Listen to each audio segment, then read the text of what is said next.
noite a todos. Prece inicial. Senhor Jesus, aqui estamos mais uma vez reunidos em Teu nome, buscando através do estudo da doutrina espírita o aprendizado necessário à nossa caminhada segura na Terra. Pedimos, como sempre o fazemos, a Tua proteção, o amparo dos amigos espirituais que nos dirigem esta tarefa, de modo a que possamos ter o máximo de aproveitamento no encontro desta noite. Que Deus possa abençoar todos os participantes, doando-lhes tranquilidade e equilíbrio em suas palavras. Fica conosco, Senhor, agora e sempre. A exposição desta noite será por nosso irmão Sullivan, da Casa Espírita Libertação de Orleans, a quem eu passo a palavra.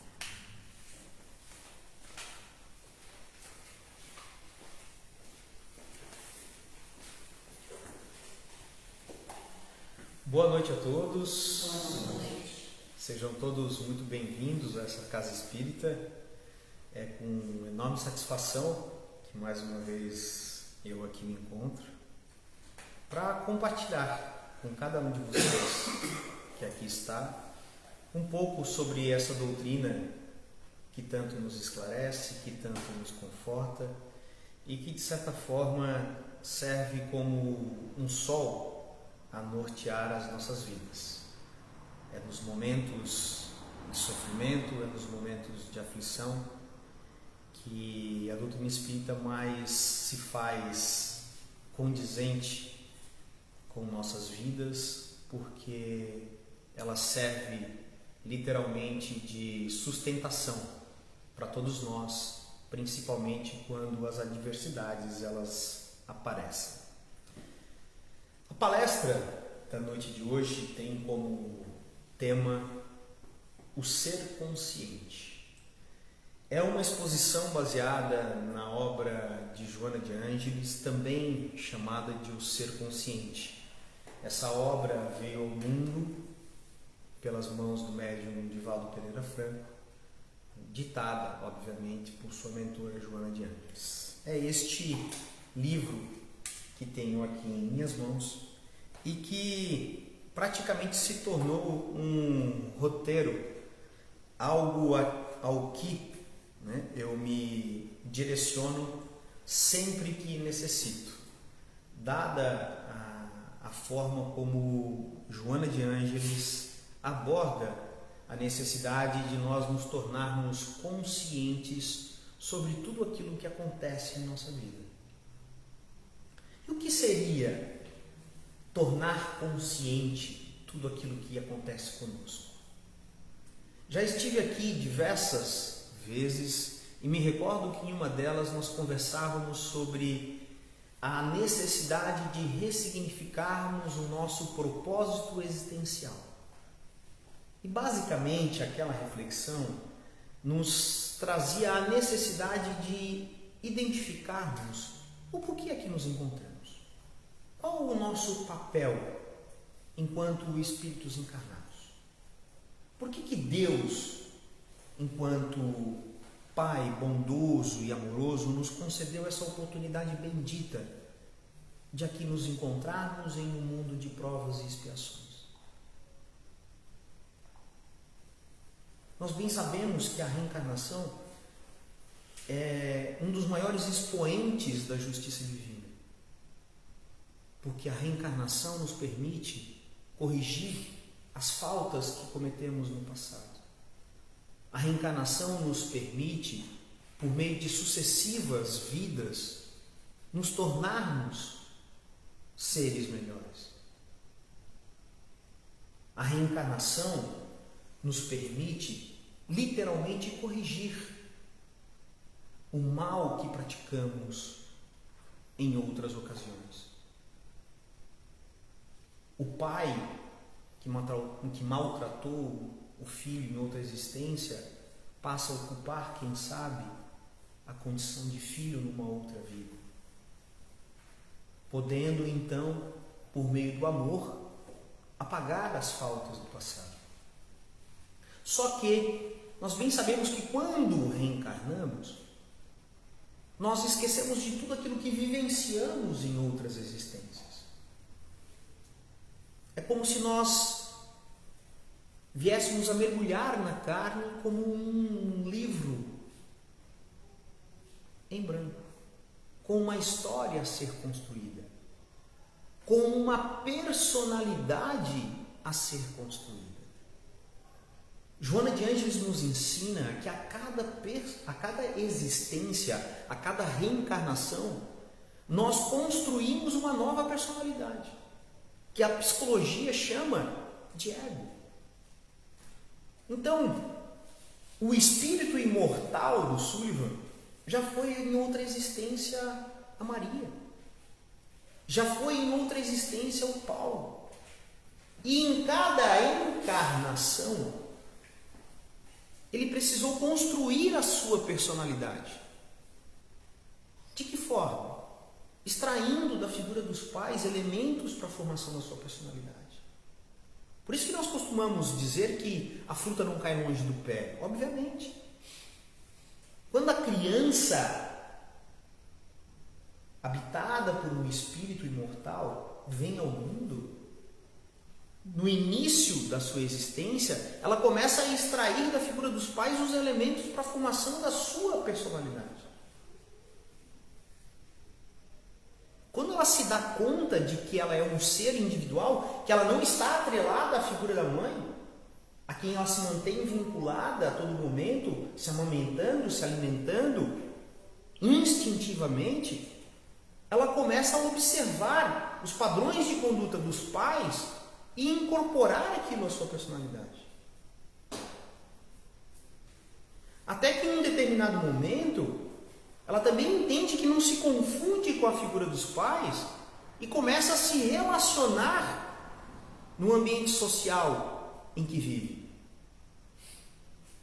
Então ela começa a frequentar a escola, ela começa a participar de grupo de amigos, ela começa a fazer atividades externas ao ambiente doméstico, a jogar bola, a participar de eventos recreativos. E ali ela começa a enxergar outras pessoas que ela passa também a admirar, com características que ela julga interessantes ela ter enquanto ser humano. E ela começa também a se apropriar dessas características. E entender que os pais não são perfeitos. Começam a existir pontos de divergência entre os filhos e os pais.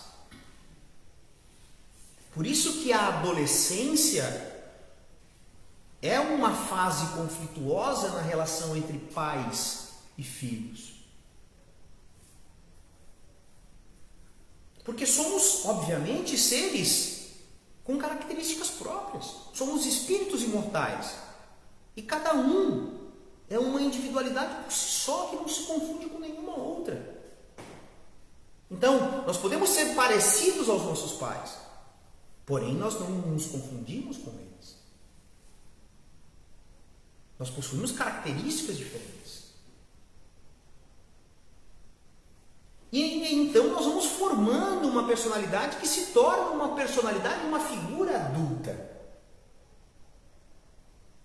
que passa a se preocupar com os acontecimentos da vida, com a necessidade de formar a sua família, com a necessidade de se formar profissionalmente, desempenhar adequadamente uma profissão, sustentar a sua própria família, se dissociando daquele ambiente doméstico, com a necessidade de ter o seu próprio lar.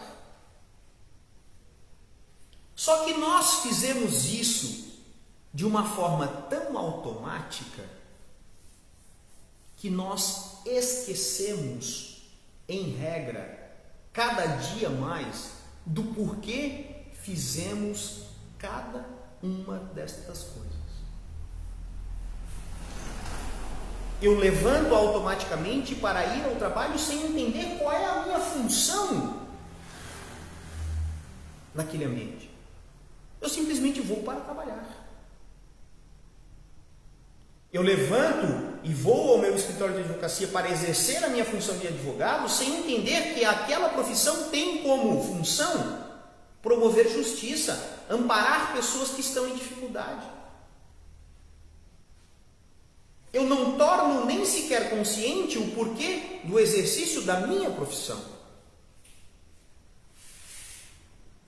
Eu estou no meu ambiente doméstico exercendo a minha função de pai sem tornar consciente que em alguns momentos eu preciso dizer não aos filhos.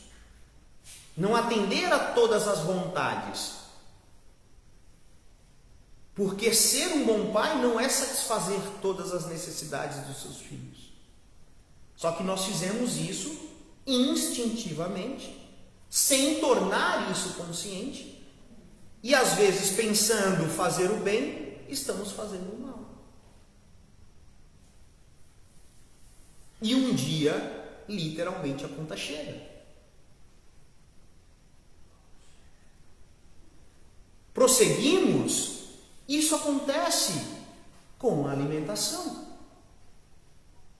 Nós, em virtude das pressões que sofremos no ambiente em que vivemos, pressões profissionais, pressões dentro de casa, pressões pelas conquistas de resultado,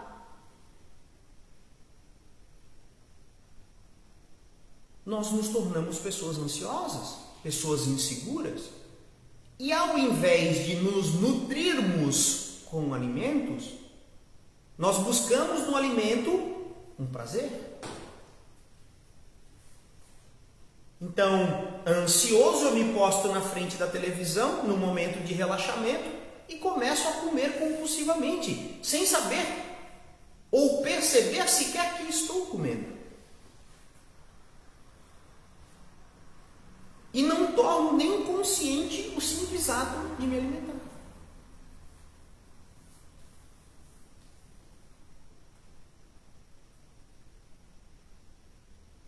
Para suprir uma dor, todo fim de tarde eu vou a um bar, me reúno com os amigos, me distraio e faço ingestão do álcool para amenizar a pressão, sem me dar conta, sem tornar consciente que aquilo está se tornando um vício, que eu estou me tornando dependente do álcool e que, consequentemente, estou destruindo a minha saúde.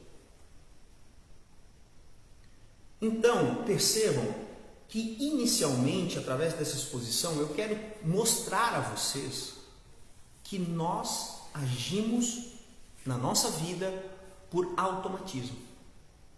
É muito bom termos em nossas vidas uma rotina. É ótimo. Mas nós não precisamos virar reféns de uma rotina. Nós precisamos entender o porquê de tudo aquilo que acontece conosco em nossa vida. Eu preciso me olhar no espelho e entender que as minhas roupas não estão mais servindo porque eu estou me alimentando inadequadamente. E que isso não é responsabilidade de ninguém, é responsabilidade minha.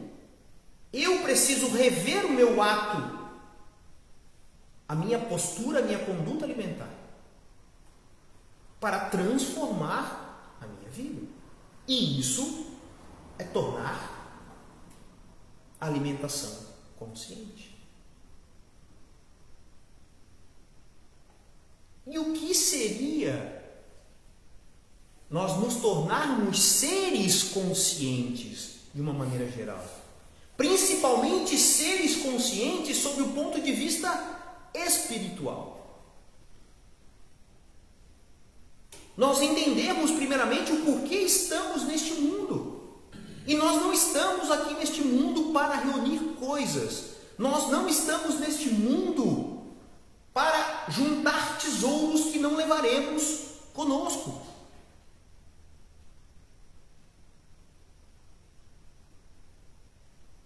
Nós viemos a este mundo para, por meio da relação com irmãos encarnados, exercitarmos nossas virtudes que precisam ser desenvolvidas, que ainda não foram, como a tolerância, a humildade, a benevolência, o perdão.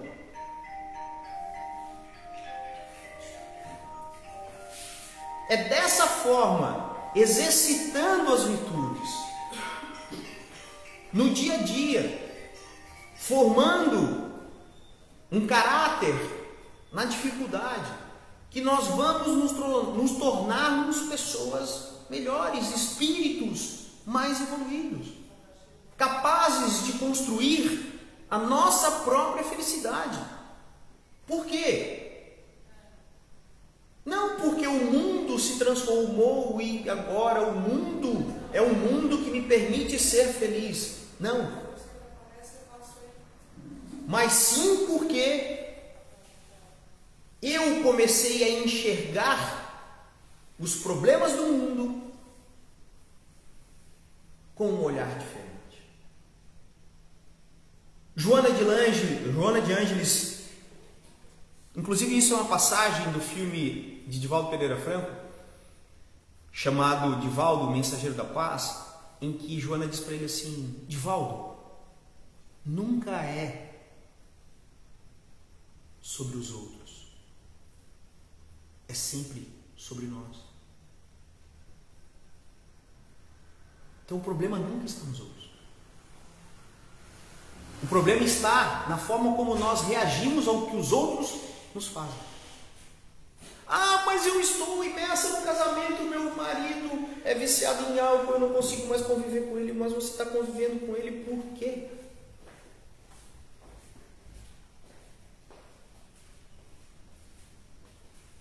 Se você não consegue conviver com aquilo, se aquilo está lhe fazendo mal, afaste-se. Ah, mas o meu filho não faz o que eu peço, mas o meu filho está imerso na droga. Vamos entender esse problema. Vamos entender o porquê do vício dele na drogadição. O porquê que ele precisa estar passando por aquilo. E principalmente entender que cada um de nós é responsável exclusivamente pela sua vida. Ah, mas ele é meu filho. É. Mas não é você que vai conseguir transformá-lo. Você deve estar à disposição para ajudá-lo sempre. Esse é seu papel. Agora, a porta nunca abre por fora. Ela só abre por dentro. A transformação moral de cada criatura, ela só acontece interiormente.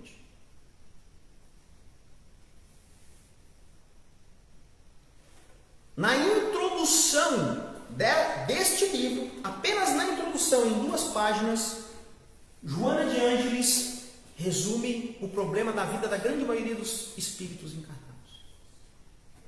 Vou ler para vocês algumas pequenas partes. Olhem o primeiro parágrafo da obra. Esmagado por conflitos que não amainam de intensidade, ou seja, nós seres humanos, sofrendo com conflitos que nunca diminuem. Parece que o sofrimento nunca acaba. É isso que ela está dizendo nessa primeira frase.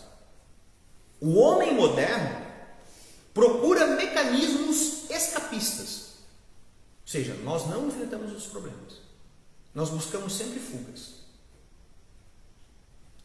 Em vãs tentativas de driblar as aflições, transferindo-se para os setores do êxito exterior. Ou seja, nós buscamos fugas para os nossos problemas.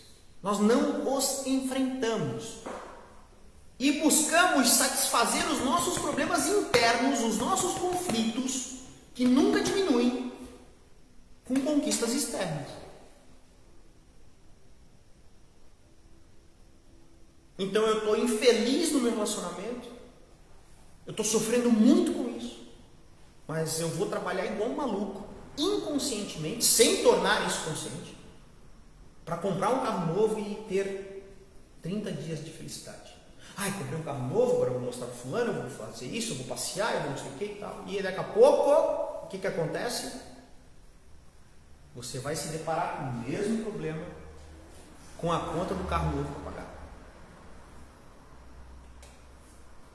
Porque não é externamente que você vai resolver os seus conflitos interiores. O sofrimento emocional, o sofrimento psicológico, ele é interior.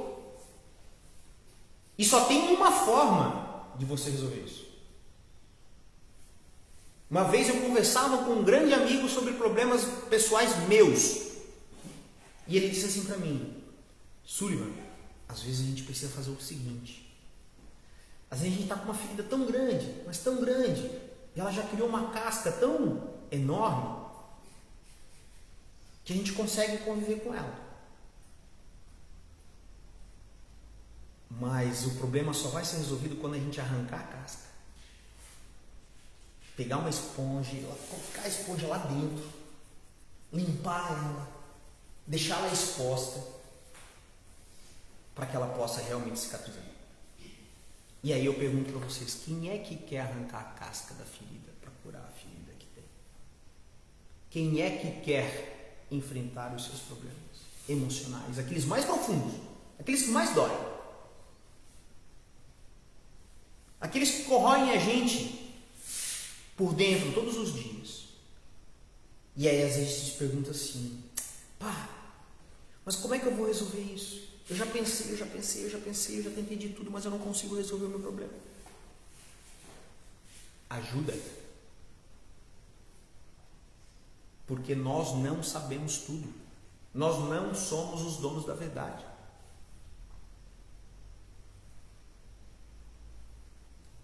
Eu leio obras de psicologia, estudo, procuro. Estou passando por um problema difícil agora na minha vida. Hoje, reticente, fui buscar ajuda com uma psicóloga.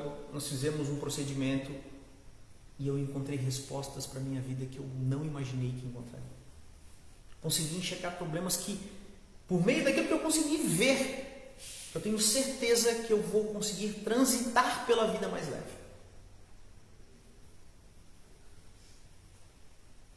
E eu já vinha há meses quebrando cabeça para tentar resolver.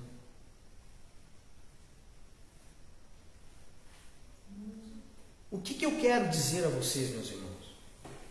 Cada um sabe onde o sapato aperta. Cada um sabe quais são as suas dores.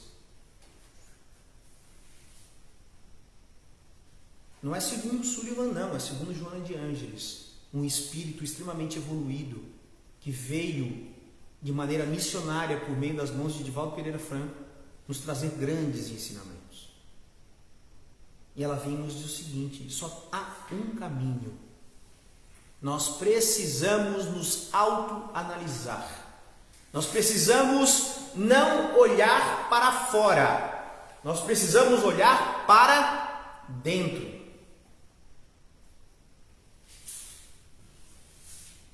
E com muita paciência, com muito alto amor, porque nós precisamos primeiramente nos amar para depois amar os outros.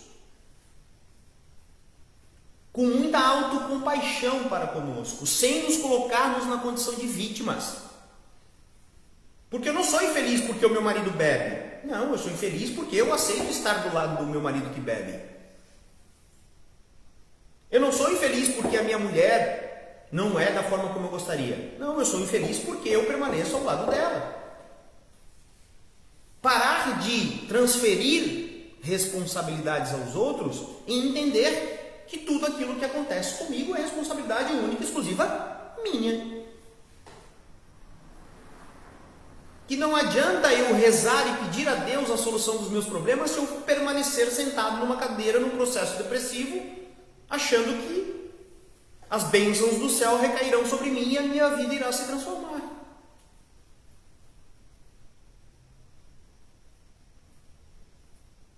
Se não estão dando volta sozinhos, busquem ajuda.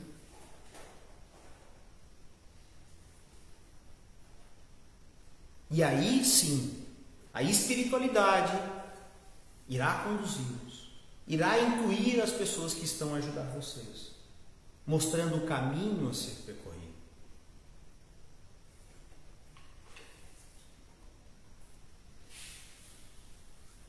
Joana prossegue e diz assim: as realizações externas podem acalmar as ansiedades do coração, momentaneamente, não, porém, erradicá-las, ou seja, acabar com as nossas ansiedades.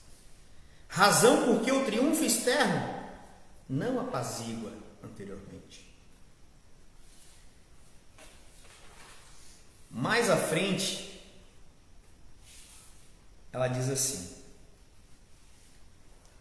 todo conflito gera insegurança, que se expressa de diversas formas, respondendo por inomináveis comportamentos nas sombras do medo e das condutas compulsivas. Aí ela nos diz assim: quando nós buscamos a solução externa, logo nós precisamos voltar para o nosso interior e nos deparamos exatamente com todos os problemas e sofrimentos que nós tentamos encobrir. Aí ela nos fala sobre o ser consciente. O que o ser consciente deve fazer? O ser consciente deve trabalhar sempre, partindo do ponto inicial da sua realidade psicológica. Não tem problema nenhum nós estarmos sofrendo. Quem é que disse para vocês que o vizinho é feliz? Quem é que disse para vocês que o ator da televisão é feliz? O sofrimento está em todos os lares. O sofrimento está e acompanha todas as pessoas. Porque Jesus nos disse: a felicidade não é deste mundo. Nós não vivemos num mundo de pura felicidade. Nós vivemos num mundo de provas e expiações. Nós vivemos aqui para aprender por meio da dor e do sofrimento. Então não tem um ser encarnado aqui que não sofra.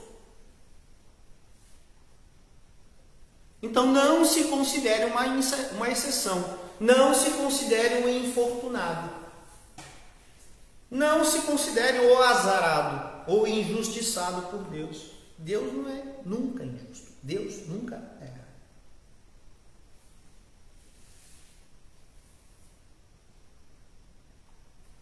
Tudo o que acontece tem uma razão de ser. Nós precisamos tornar tudo consciente.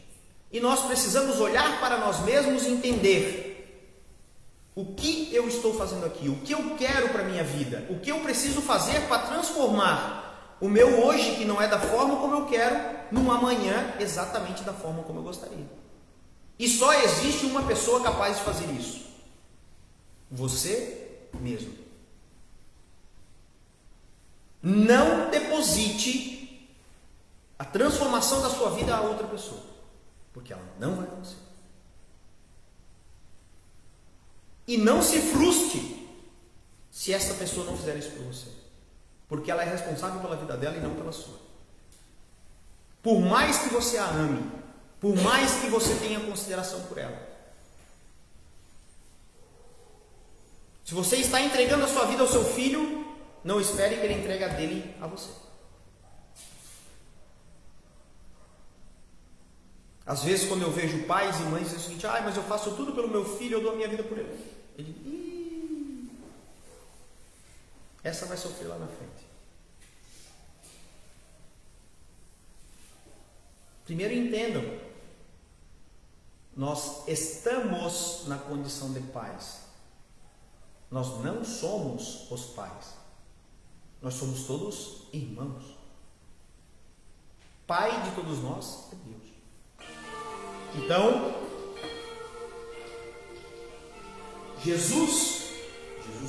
Deus nos confiou a missão de sermos tutores de espíritos que encarnaram na condição de nossos filhos. Mas nós precisamos entender esse papel, essa missão. Não confundirmos a nossa vida com a deles. Não depositar nos filhos anseios, vontades, desejos que eram nossos, que nós não conseguimos satisfazer. E querendo que o filho seja aquilo que nós não fomos. Somos individualidades. Seres completamente diferentes. Cada um tem a sua existência. Cada um tem a sua finalidade. O seu propósito. Prosseguindo, Joana nos diz que somente consegue essa lucidez de se tornar um ser consciente aquele que se autoanalisa. Quem é o Sullivan? Você já parou para pensar? Eu costumo dizer nas minhas palestras o seguinte: quem é que deita na cama e pergunta assim, tá, eu fiz isso durante o dia, eu fiz isso durante a semana, esse mês eu fiz isso, esse ano eu fiz isso, tá, mas eu fiz o que eu gosto? Eu fiz o que eu gostaria de fazer? A minha vida, ela está em consonância, ela está sendo condizente com aquilo que eu gosto? Porque se você me responder que não, aí eu vou perguntar para você, então quem é que vai fazer o que você gosta? Quem é que vai fazer as coisas que você gostaria de fazer? Se não você mesmo. Ah, mas eu não tenho tempo. A gente tem tempo para aquilo que nós destinamos prioridade. Então a gente precisa se autoanalisar para se entender e saber onde que eu quero chegar. Um barco que navega a esmo no mar revolto não chega a lugar nenhum. Ele vai parar aonde a tormenta o levar. E a vida é uma tormenta.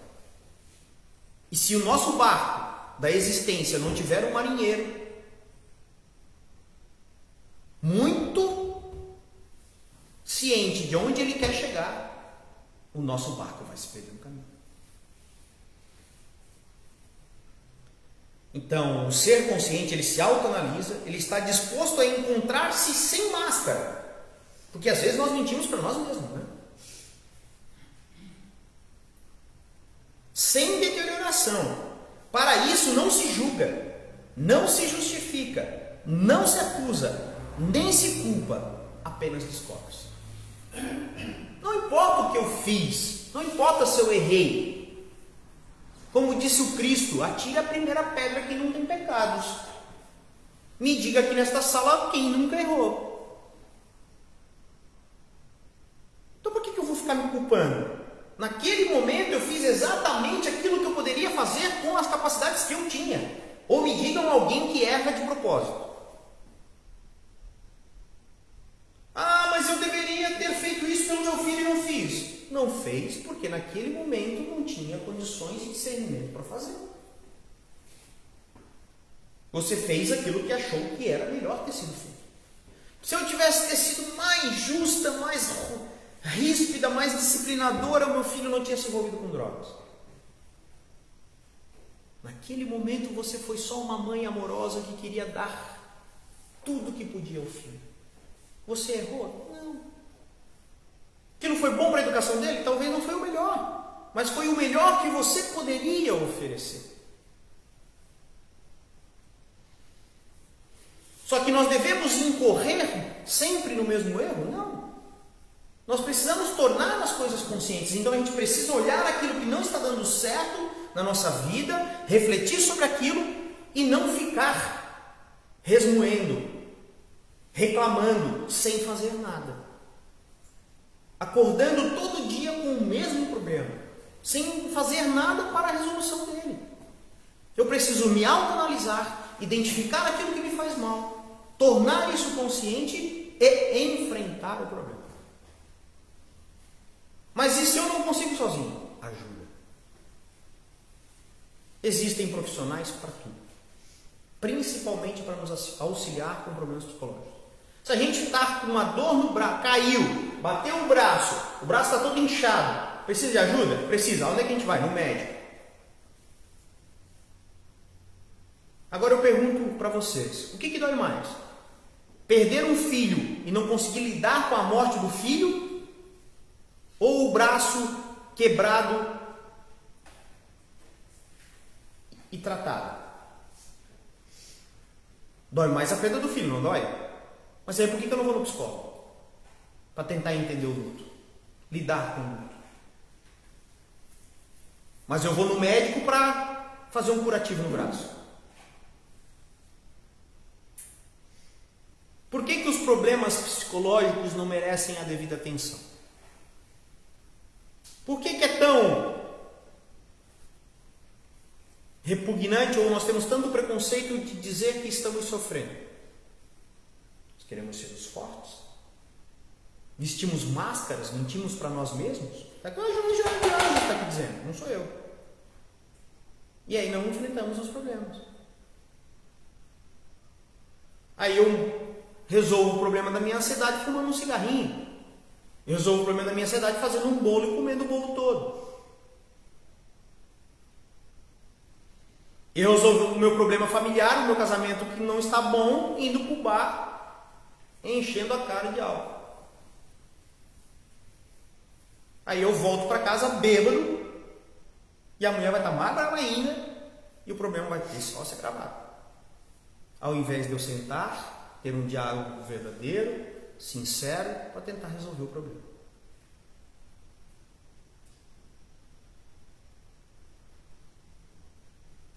Nós não podemos mudar o ontem, mas nós podemos construir um novo amanhã. De que forma? Enfrentando nossos problemas, tornando nossos problemas conscientes e automaticamente nos tornando seres conscientes. Joana nos diz que quem descobre-se e alcança a identificação segue o trabalho da transformação interior para melhor, utilizando-se dos instrumentos do auto-amor. Ou seja, eu preciso primeiramente me amar para depois amar os outros. Da autoestima. Eu não sou pior do que ninguém. Ontem eu ouvi uma coisa muito bacana. Se eu olhar, nós não podemos comparar a minha vida com a do outro. Vocês não podem estar me ouvindo aqui e pensando o seguinte: olha, o Sullivan se expressa bem, ele fala bem, ele sabe explicar bem as coisas. Nós vamos imaginar que o nosso amigo aqui seja marceneiro. Eu não sei pregar um prego na parede, uma madeira. Mas ele é um habilidoso marceneiro. Eu não sei colocar um tijolo sobre um tijolo para erguer uma parede, mas ele é um excelente pedreiro. Assim como eu tenho, talvez, aptidão para falar. Então, se você pegar e olhar para um peixe e dizer o seguinte: pô, mas esse peixe não sabe voar. Não sabe mesmo. E você olhar para um pássaro e dizer o seguinte: pô, mas esse é um hábil voador.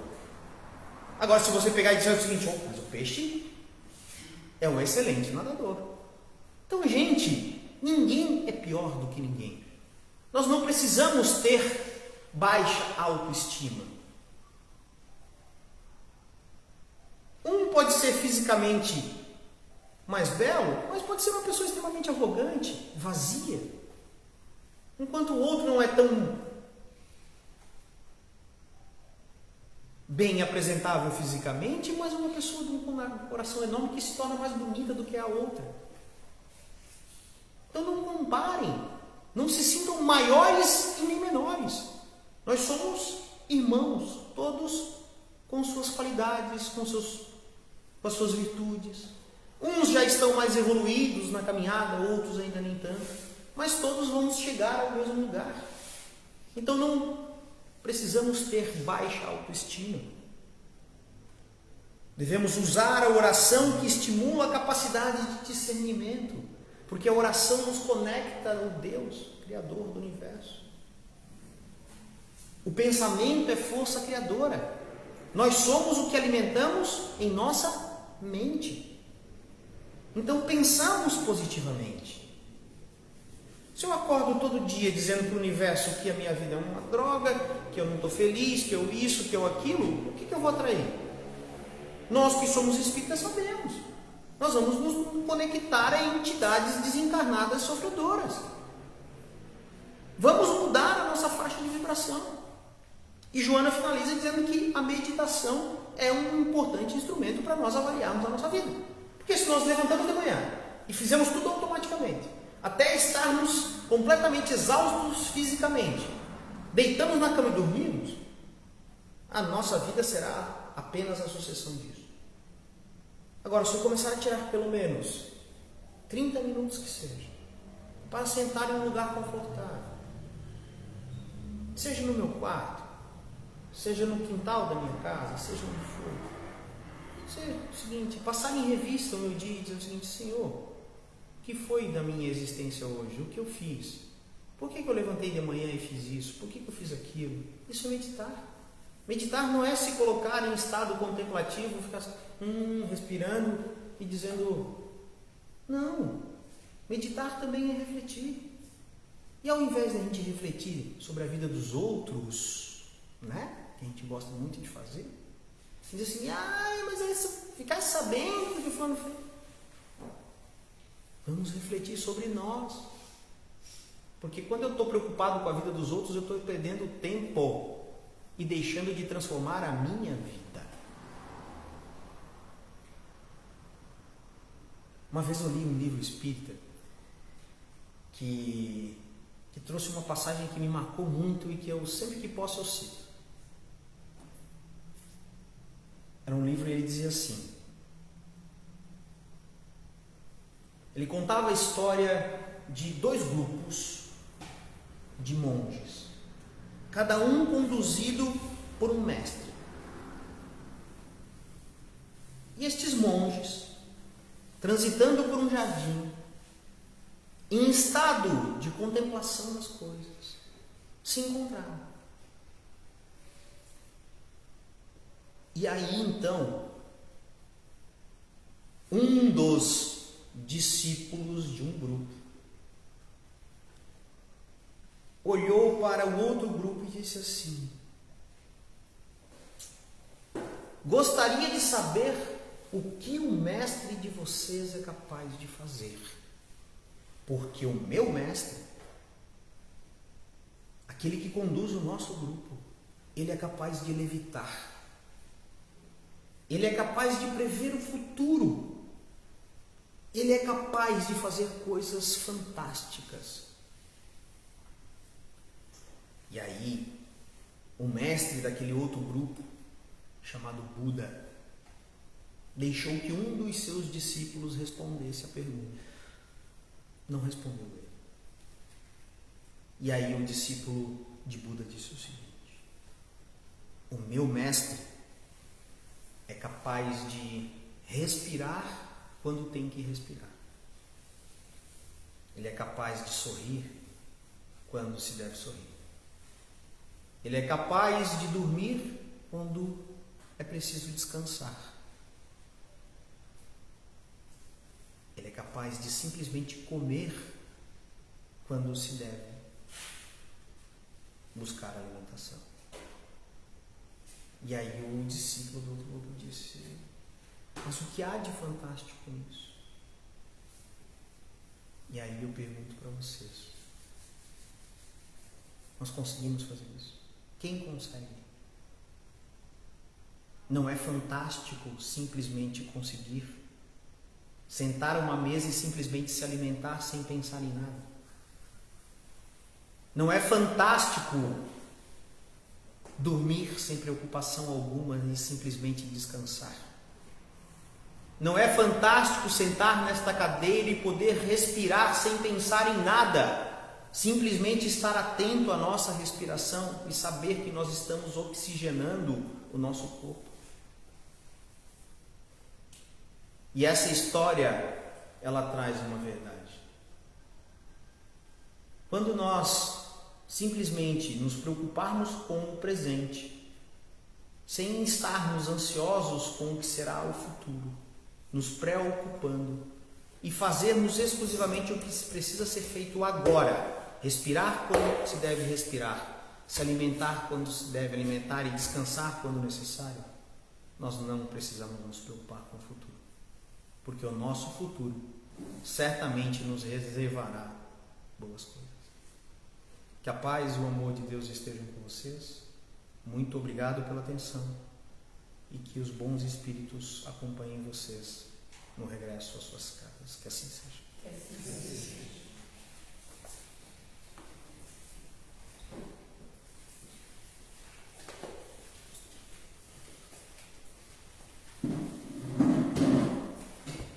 Obrigada pela exposição maravilhosa. Prece final. Querido Deus, Pedimos que nos abençoe e nos auxilie na compreensão dos desígnios que a vida nos oferece como caminhos de evolução constante para junto de Ti. Faça com que possamos compreender cada vez melhor o centro de ensinamento de Jesus, seja no seu testemunho de vida, seja em seus ensinamentos. Que aprendamos a amar sempre, e que esse amor possa modificar-nos gradativamente para o melhor. Em nome de Jesus, Pai, Te oferecemos nosso louvor em nossos corações. Que assim seja. Agora passamos à segunda parte, que é o passe.